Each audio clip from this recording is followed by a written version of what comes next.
begin the next section here. If at any time you guys want to stretch your legs a little bit, or you have a question, we have post-it notes, I think at the table in the back, and then there's a board or sheet over there. So if you want to write a question on the post-it, then you can put it there. We have a quick video. Some alumni and things like that. We posted kind of a thing up on our Facebook page and stuff like that for people to submit. Just a quick video snippet of some things they remembered.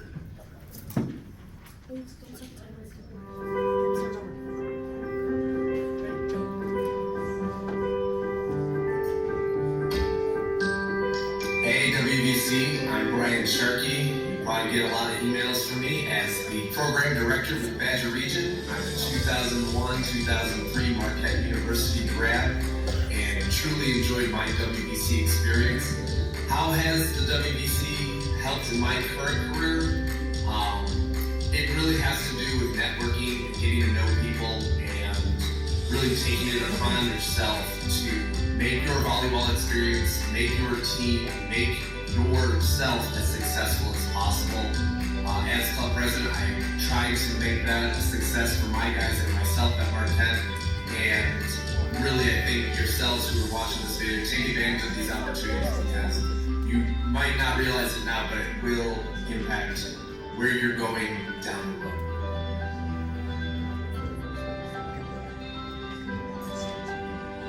Playing in the WVC meant so much to me in college, but looking back on it, it meant so much more after. These are friends, foes, people that you're going to probably see at future grass tournaments, future adult tournaments, maybe be future teammates on adult teams.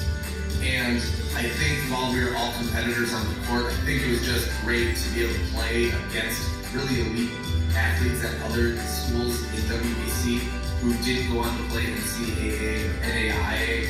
And I think looking back, it means a lot because it meant that I had the opportunity to play at an elite level with elite players while not having to commit my life to it. So,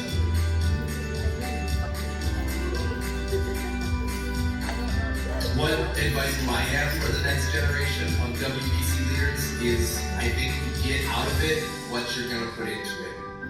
You guys spend so much time probably getting ready for practices or scheduling, but there's also the other little details and things that you probably want to do in your program to be successful. If you could set aside a little bit of time each week to make sure that you're dotting your I's, crossing your T's, you're going to be really, really successful. But you do have to put the time in to make it a successful product on the flip side.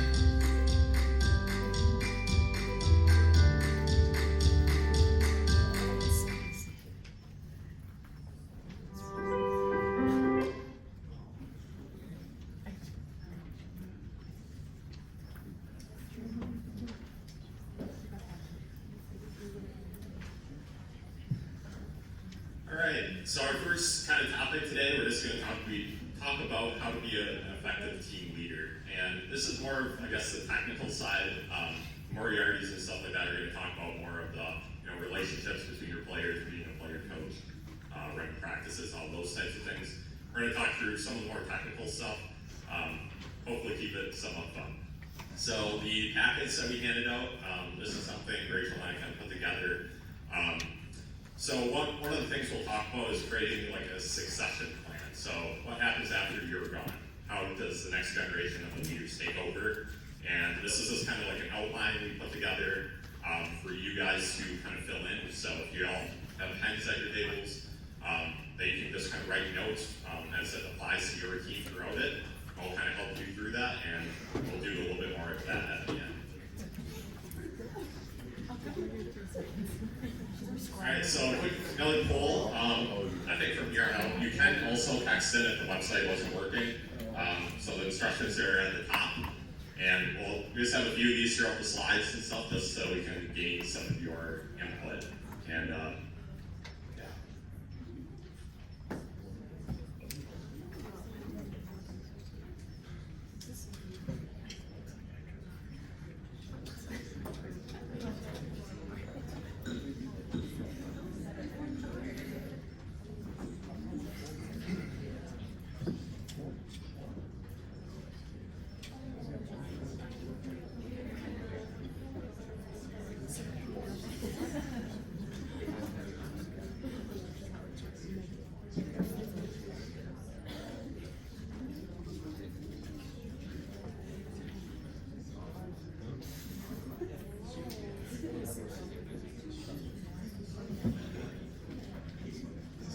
did at the last summit as well, just to gauge.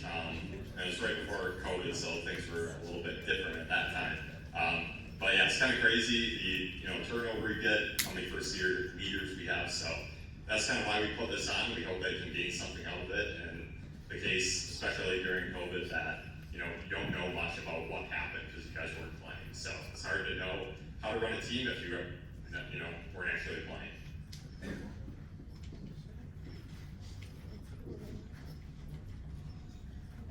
So some of the things we're going to go over during this session, first and foremost, we're going to talk about what are some of the responsibilities of being a team leader. I know we've been just talking with Matt and some of the other people who are on the advisory board.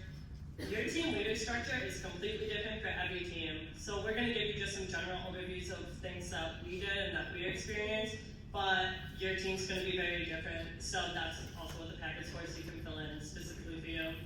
Other than that, like Matt said, we'll talk about how to prepare for play dates, how to choose a successor, and how to kind of plan that all out. Because we really want to help you build programs that are sustainable. Leadership is about more than just being a leader for your year. It's how can you really create a legacy so that you can move forward and have a team be successful for years on out.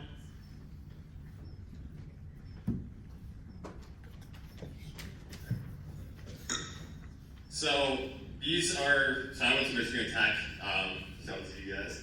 Yeah, so our roles kind of there, we had 4 roles, and obviously it's going to be different for yours. Rachel was saying they really only had president, vice president. I know some teams have like social media, public relations person. So this is obviously different, but I would imagine most people kind of have defined roles. So as president, you're kind of the main point of contact, right? You're the one that sees all the responsibilities, has to delegate things. You're the one in charge for communication with the WVC, all those kind of things. Obviously, you have a lot of support, or hopefully you do. So the vice president, really, that could be anything you need it to be. So they should know everything the president knows in case they have to step down, they go on co-op, whatever happens. We've seen quite a few people have to step away from the president role for so many different circumstances, and then the people taking over really have no idea what's going on. So it's good to have that person. Treasurer, they're in charge of all the money, all the dues that you get, your banking account, university funds, all those types of things. The secretary for us, at least, was scheduling practice times, gym reservations, public relations, social media, things like that. So obviously it's going to be different for your teams, but that's kind of the first page on that booklet that we handed out. You can kind of jot down those things that for your team that they have or that they're responsible for, and this is something we're hoping you can create. We'll share like an electronic version with you as well, but then this form you can pass down year to year so that people that take over know, hey, what am I supposed to be doing?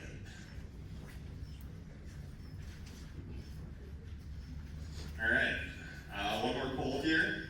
So this one is kind of like a word cloud thing. So if you just want to think of a word, one word that you think defines a good leader.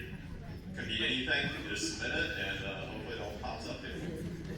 Let's keep these family friendly. Thank you. I heard that comment.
So the first thing you really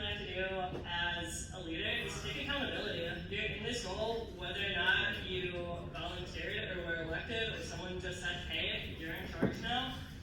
Did that happen in my life? Yes, okay. But in order to do that, you really have to admit when you're wrong. You have to admit that you don't know everything, because you don't. I don't know everything. Matt doesn't know everything. We're all here to learn, become better leaders, and that's what we've been putting on this summer. And from there, the next thing you really should be doing as a leader is going down and delegating. So you can't do it by yourself. There's so much to do, and like Matt kind of alluded to, me and when I was in charge of the point team, I love the point. Anyways, yeah. Anyways, when I was in charge, it was me and one other girl, and it got really hard. There were only two of us. No one else really wanted to step up or help us out because we were a really young team. So it was really hard to delegate, and that's something that even now I can speak to and be like, yeah, I wish I would have done that better. And I can hold myself accountable for the things I didn't get done because I should have delegated better. So the next one, transparency. This is something I think is really important. As a team, we talked about, you have some people maybe that just come to practices, some go to, all the tournaments. Some people just want to play, some want to be competitive. So we've actually sat down as a whole team and talked through it. And like, hey, what do we want out of this season? Do we want to try to get everyone on the court, or do we want to try to be as competitive as possible? And it's going to shift every year, depending on the people you have and who comes in and everything like that. So just being transparent with your team, not trying to hide anything. If you're in it for the right reasons and trying to do your best, that should come across, no matter the decisions you have to make. It's going to be hard for sure, but if you're transparent to say, hey, these are the things we have to work through, that comes off a lot better than trying to hide it and go behind your back. Communication, obviously, with everything is important, right? So not just how to speak to others and communicate with us, your university, all those types of people, but just listening. Being there for your teammates, being a voice, or being a ear that they can come and talk to you about anything, volleyball or not. That's really important. Organization, yeah, that's important. That's something I thought, or I tried to do really good at in college, and I've definitely not done it straight now. But that's really important, just trying to keep organized for your leadership board and for years to come, keeping everything in order, emails, all the documents that you do, all those types of things. Sorry, integrity. So, yeah, as leaders, you're trying to do the right thing, right? Hopefully. If you got put in this position, like Rachel said, or you're elected, anything, hopefully you're trying to do the right things for your team. Gratitude, there's a lot of benefits that come from this. In my life, I can speak to a ton that's come through volleyball, and specifically being a president of my team for job opportunities, being a part of this now, getting to share my love for the game and pass it on, hopefully, to all of you, and all those types of experiences. Selflessness, we're part of something bigger. It's not just about yourself or your starting team. It's about your whole team, other teams, being friendly with other teams, being relationships with other teams. It's all very important. And the last one, be perfect. Just kidding. You're never going to be perfect. No one ever is. As much as you think you're making the right decisions, someone's always going to be bad. This is how life goes. So, as long as you keep these other things in check, be, trying to do your best, that's all that matters. All right, this is one I know it's kind of off topic here. I just want to throw this in there and get some feedback because we're kind of curious about this. It is for, I know, among every team, so we're just kind of curious how you travel to all of your tournaments.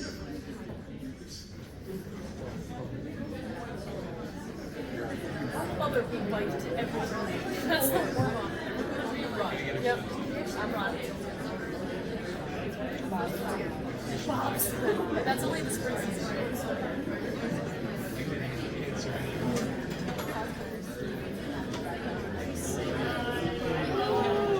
So, Rachel and I were both talking about this goes a lot different than when we were presidents, 4 or 5 years ago. We both had to do university vehicles, things like that. It was a lot cheaper, so this is really good feedback for us to take into account for things. So thanks.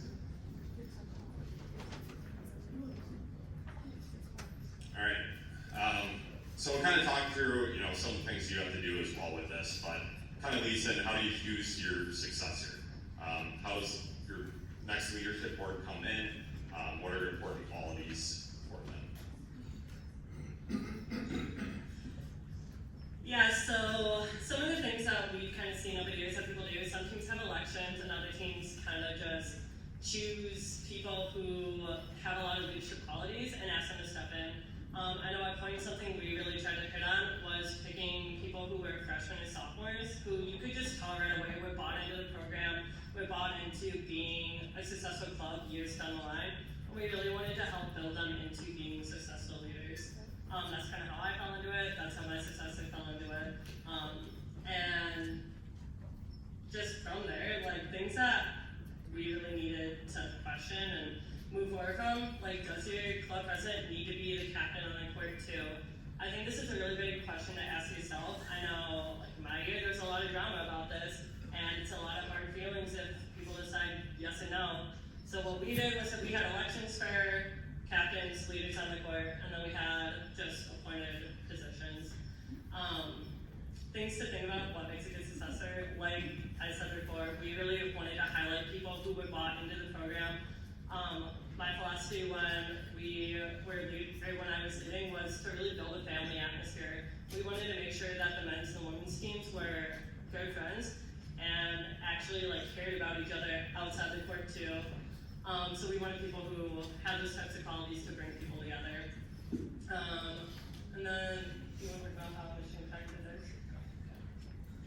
Yeah, so at Michigan Tech, we also did an election process amongst all the traveling members of the club, the people that were kind of involved the most. And we just kind of went down those positions. So, we did president first. You can nominate other people for those positions, or you can nominate yourself, and then people vote, and then they can kind of accept, decline that nomination.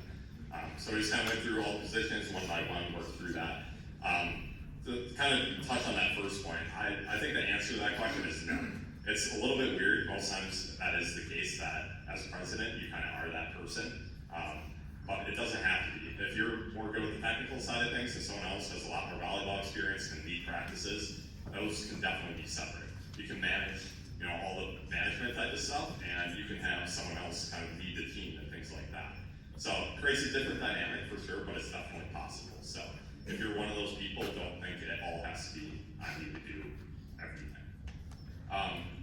Yeah, so, we'll go to the next slide. All right, next one, this kind of gauge how you guys do things.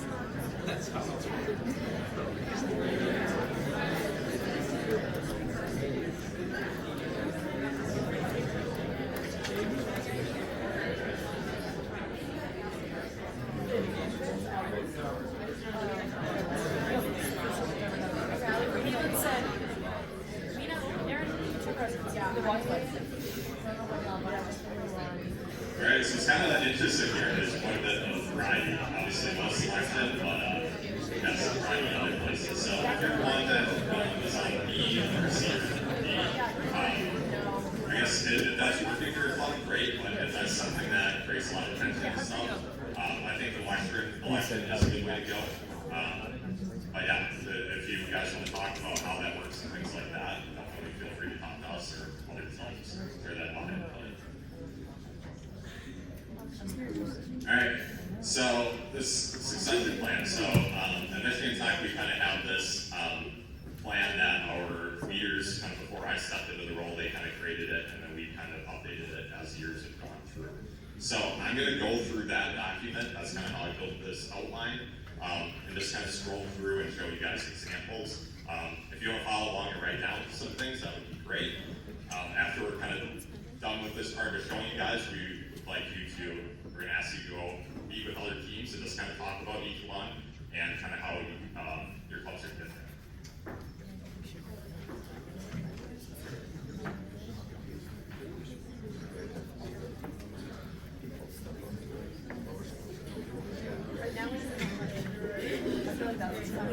So, kind of, this is one we created for Michigan Tech. Obviously, it's pretty extensive, not like the outline. It's 21 pages long.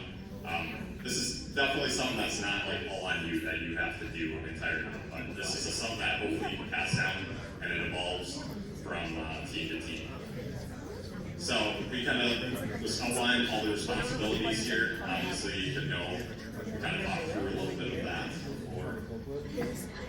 Called re-registration. So this is something like for your university. How do you re-register with your university? We have teams in the past few years that there's a lot of tension there, or they didn't know that process to go through. So outlining that is huge. It's definitely important. It's the first thing you're probably doing every fall. So to outline just that general process or where to go for resources, what that looks like, is very important. Traveling.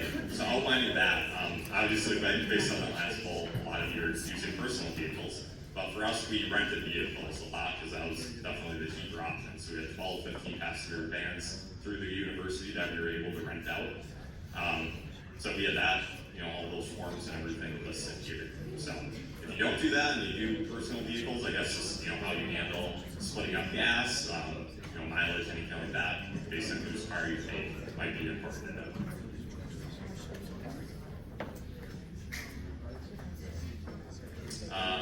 Some other things that are important for treasurers specifically, so we have an account through our university that pretty much they give us an allocation every year that we're able to spend on tournaments or dues, anything like that. So if you have one of those, to list that out here would be good, and kind of what you have to do to get reimbursed, however that works. I know this is probably something that's very, very different between our university, along with the amount of money you get. So yeah, if you need any advice, I guess, on how to plan a budget for that, we will be providing more and more resources as the years go on about kind of how you can structure that and how you can possibly argue for more money from your university. Bank account, listing that information, where that's located, the account number, all of that. Make sure that is transferred down year to year. It's very important. Player dues, I know that may vary year to year based on who's practicing, who's traveling, things like that. Listing that out, kind of how you go about that. We personally have a PayPal, Venmo account, make it easier. We pretty much have an account for each person that we keep track of, how much money they have in their account. If they paid more, if we had to reimburse them for, vehicles, stuff like that, then you can track that and not just kind of have someone collected payments and not know who paid who did it. Hotels, kind of listing out that process about how you get hotels for any tournaments. I know a lot of you guys stay at people's houses and things like that, save money, which is great, but that's another important aspect. Group emails, I highly suggest doing something like this. If you're emailing everyone for practice times, whatever, just by individual emails, that can be kind of a hassle to add everyone. So using something like Google Groups, I'm sure there's plenty of other ones, and adding all your members to that, then you can just add or send an email to one list, and it gets everyone. And we created things like having a list for your practice players and your traveling players. You can do one for alumni, things like that. That way you have all that recorded here. This one I would highly suggest, if you don't have a Google Drive account or something like that you can store documents, I would highly suggest doing that. It's a lot easier to try to pass it down year to year. You just have an account that everything is stored under, that way everyone has access to it, instead of just using a USB or something like that to transfer files.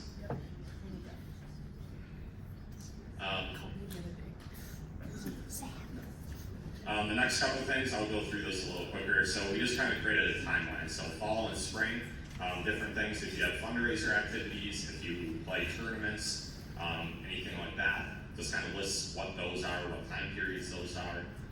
That's really helpful to just kind of plan through and have kind of a timeline to go through throughout the year.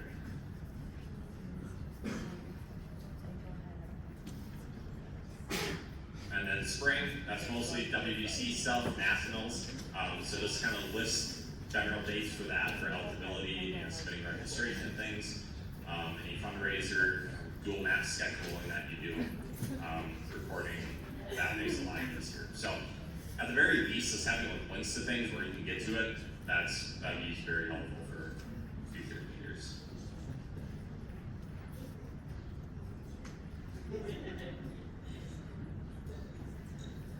So yeah, we'll kind of summarize everything that we talked about then, and then we'll, if we have extra time, we'll open some up for questions. But yeah, so how to build a sustainable program. I think this is something that Matt and I are really passionate about, something we really wanted to do when we were presidents. And first and foremost, in order to do that, you have to communicate. I can attest, like, I was terrible at communication the first day I played college volleyball. It was not good. I was trying to be a leader that I wasn't. I was trying to do everything on my own. It wasn't great.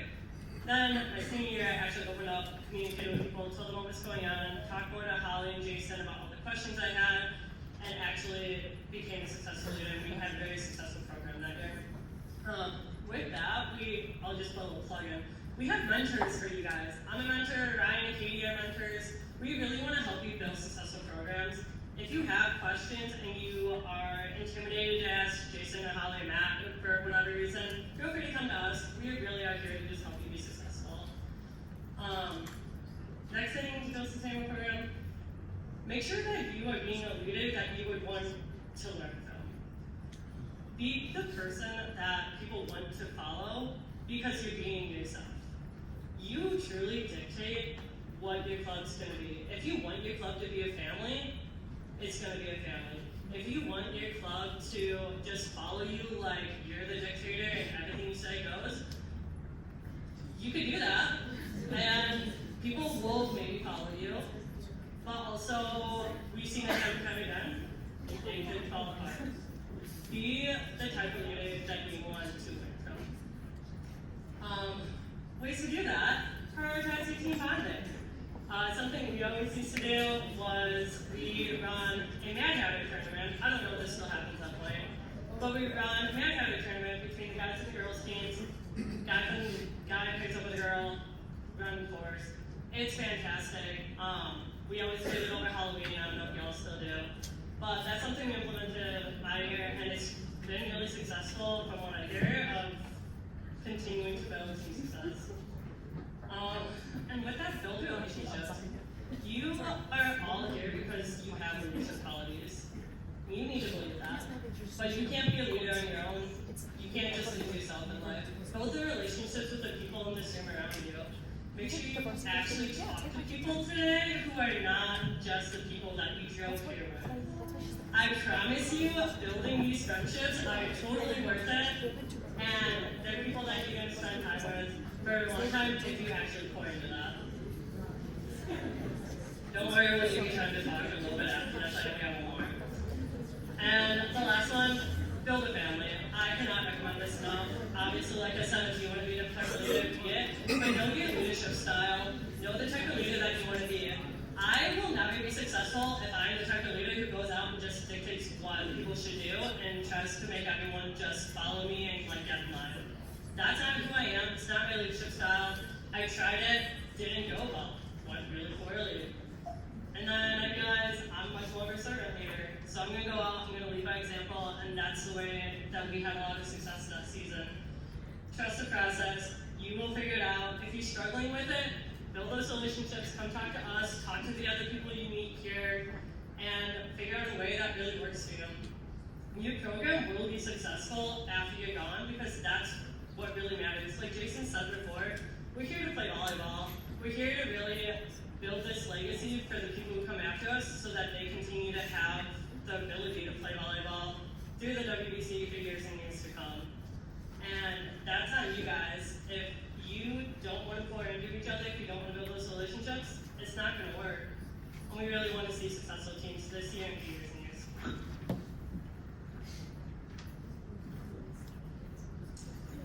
If you have any last minute questions, any thoughts or anything, you don't have to answer this if you don't want, but if you want to. Also, if you don't want your question, the not specifically for us, there is the board over there with post-its next to it. You can put post-its on it at any time.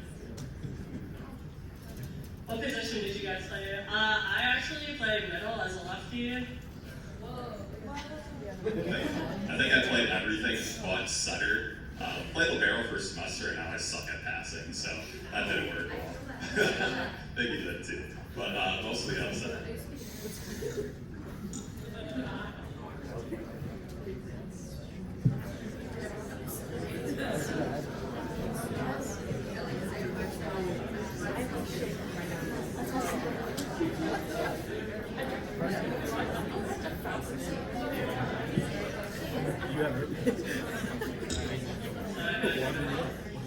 Well, I answered these last two, and then we'll give you guys a break so we have time to set up the next session. Can the WVC help convince our university to not have us use the retro cards to get to tournament? Jason, wherever you want to find a team that asks this and tell them whether or not you can help with that decision. Perfect. Matt, that's all you. Yeah. Okay. If you guys want to take a break, like I said, ask your questions over there.